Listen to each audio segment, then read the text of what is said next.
Gemini, hello, and welcome to your Spring 2024 Shapeshift reading. We're looking at the shape you're shifting out of, the shape you're shifting into, and what that shape shift looks and feels like for the spring season. I'm Andy, I'm your reader, and I am joined today by the Green Glyphs box set by James R. Eads. So we've got rune cards and dice, Lenormand deck, a tarot deck, and James Oracle deck. So I'm really pumped to use this deck for your reading today. We're going to get to know the whole set, and we're going to start with the runes. So I'm going to roll the dice, and we'll take a look at the overall energy for your spring shift. Happy birthday, by the way.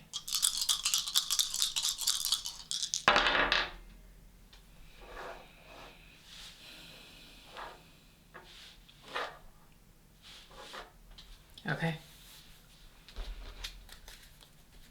Let's look at this together. Okay, Gemini. So looking at this, we're starting with Tiwaz. So Tiwaz is a victory rune, typically. We're seeing like the sword of victory here, and it is associated with the god of war, which is overall more of the energy of all four runes combined.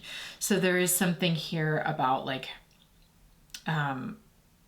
stamina, maybe victory and success. We're gonna put a pin in that, but we can't help but realize that Tyr is the god of war in the rune mythology. So here we are, starting right off, but we do have victory and success also as underlying themes here, so we're gonna just hold that there.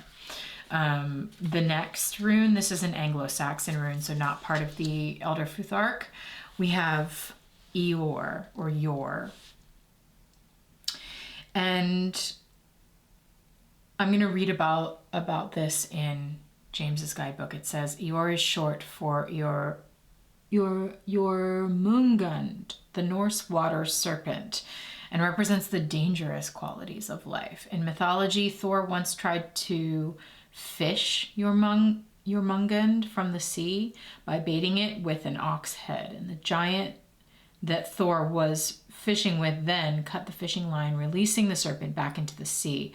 Capturing Jormungand would have removed danger from the world, but the giant knew that this would have created a detrimental human condition, being unable to discern joys without the balance of difficulties.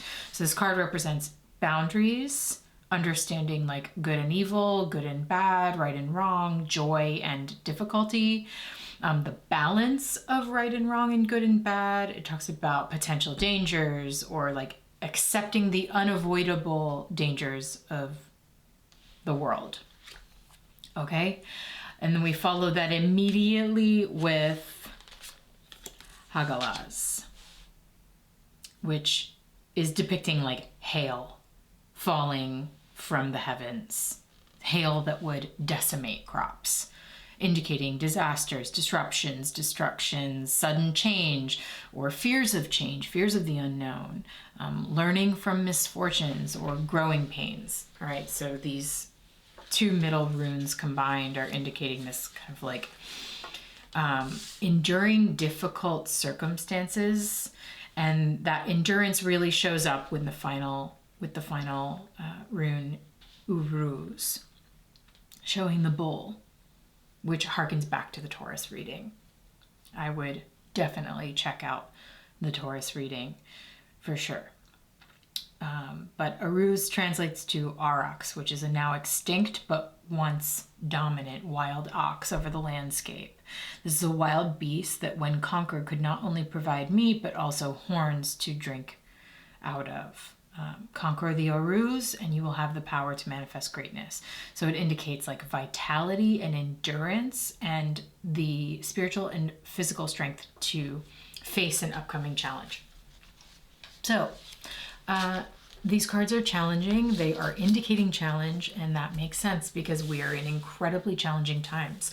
When I'm looking at the Aries, Taurus, and Gemini readings, I'm seeing them as like setting the tone for the entire season, since the sun moves through Aries, Taurus, and Gemini during the spring. And so this is the vibe. there's struggle, there's hardship, there's challenges, and there are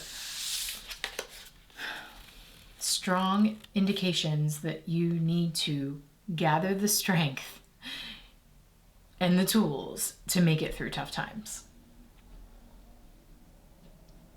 Because this is an endurance game at this point. It's like success is indicated here. So is struggle. So is like phenomenon beyond your control. Eclipse energy, eclipse season. And it's very, between Yor and Hagalaz, it's very like Uranus in its energy.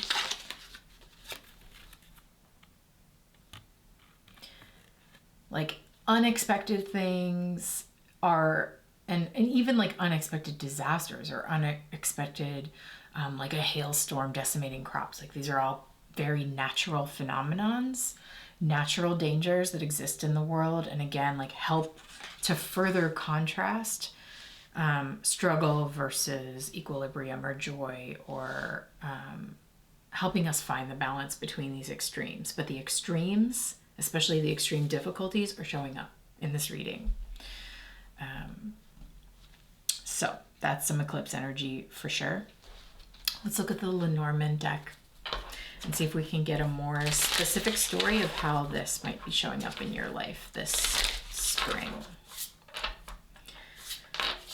I do like that these cards of struggle or like phenomenons of danger and struggle and difficulty are bookended by pillars of strength or symbols of victory, symbols of endurance, being prepared to face the challenge. And the ox is directly facing the hail. You have what it takes, you have what you need to face the challenge, is the idea. Okay, let's see what the story is here for Gemini. For those of you that don't know, Lenormand is a very different thing than the tarot. The symbols mean different things, and we're going to see what's up. Okay. Yeah. The Tower energy, which again is not the same as the tarot. In Lenormand, the Tower essentially represents like power, or like a looming large energy. It can also talk about like authority, isolation, you know, like being powerful but being like far removed and up in this tower. Okay, so we're gonna hold that. Fish. Nice. That's a symbol of luck. We love to see that for you, Gemini. What else? The Person.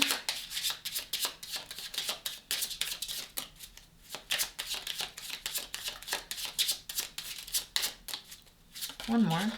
The Snake. Come on. Come on.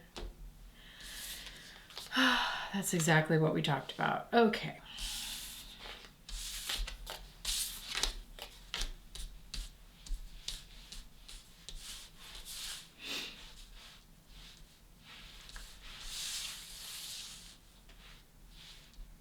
Let's take a look. Okay. So I've rearranged things a little bit here. And we're gonna read and find out what they mean. So, number 34, the fish talks about money, currency, wealth, fortune, business, flow, abundance, and gain. And I put it right under the card of like victory and success, which could indicate that there are certain areas of your life, Gemini, that are indicated for success this spring. Like maybe an influx of money will be one thing that will be very solid for you, or like some sort of flow or gain in some area that is very lucky. And that really helps you out. And I love that the three fish are sort of like circling each other. So there is like some flow and some victory in some areas. So let's take a look at the snake. And maybe when it comes to like money and business. So with snake, we have a complicated like announcement, something that complicates things, like a danger that comes in or the announcement of danger. Complexity, you know, it again, like it brings complications into the scenario, presents some problems. Of course, it can represent seduction and jealousy, or maybe even like desire, if that's part of it. But it feels to me like it's more connected with the serpent in the Your card, just representing like dangers are around and dangers are afoot. And that is the vibe of eclipse season this spring, because we are living in pretty tenuous times and a pretty tenuous moment. So card 29, the person, can just represent you, or like even like representing humanity in general. It could be you or someone in your life, but essentially it's, I think it's more, it feels more zoomed out to me, and it feels like more reminiscent of like, maybe even like, yes, it looks like the hail is sort of falling on the person. So it's sort of like this, disasters or like worrying about things beyond your control is such a human person vibe, but also like the person being the one causing the destruction of Hagalas is also a thing. So that's one interpretation, especially given the next card that follows, the Tower. The way that our like hierarchies and power structures create destruction. The Tower represents government, authority, solitude, isolation, barriers, even like loneliness being up in the Tower. Okay.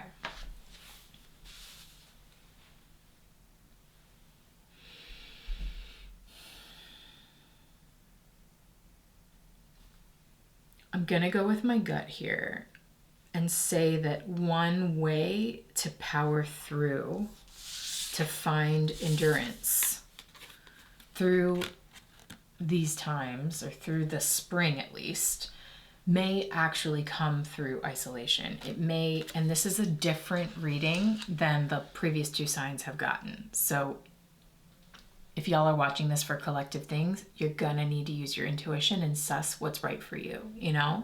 Like, is isolation where your power lies right now because it's giving you the will to like focus and just endure and like put your nose to the grindstone and sort of like barrel through?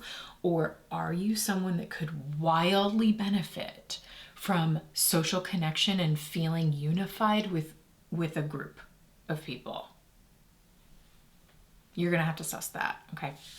But for y'all Geminis that are resonating with the nose to the grindstone, head down, and sort of like isolation thing, that could actually be a way to endure through whatever is going on this spring that feels like a complications coming in and creating problems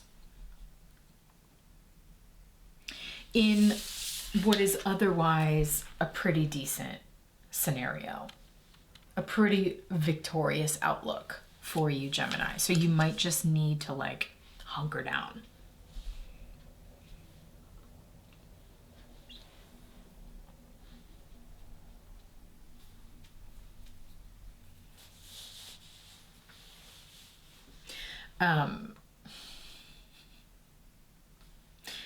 It can also be read, I'll hold it up. We can also read it this way.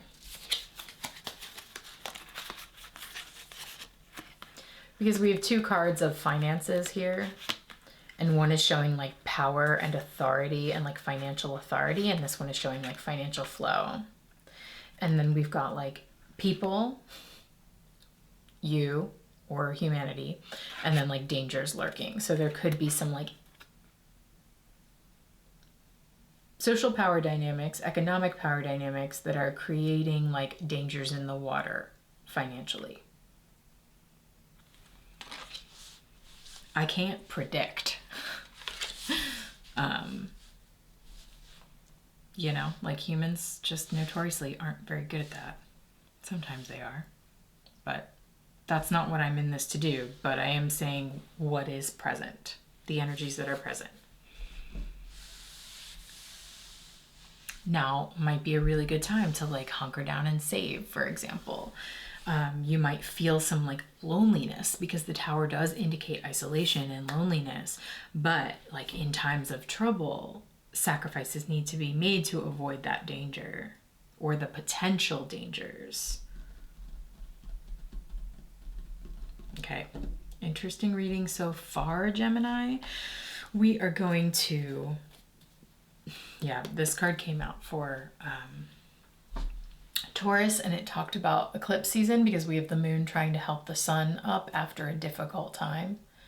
The sun and the moon, yeah, that's eclipse energy, and we are entering eclipse season here, Gemini, and we are now going to use the tarot. We are going to use James's, where are they, oracle cards, to get into some more details about this reading. If it's resonating with you so far and you'd like to view the full thing, just click the link in the description below and that will take you to the shifting space. This is a community that investigates these readings throughout the season together. So if you could benefit from seeing the full reading of Gemini and all of the full readings for all of the signs, as well as a community that's investigating these things together, I hope to see you there. Okay. Gemini, let's just get right to it with the tarot. What is this about for Gemini?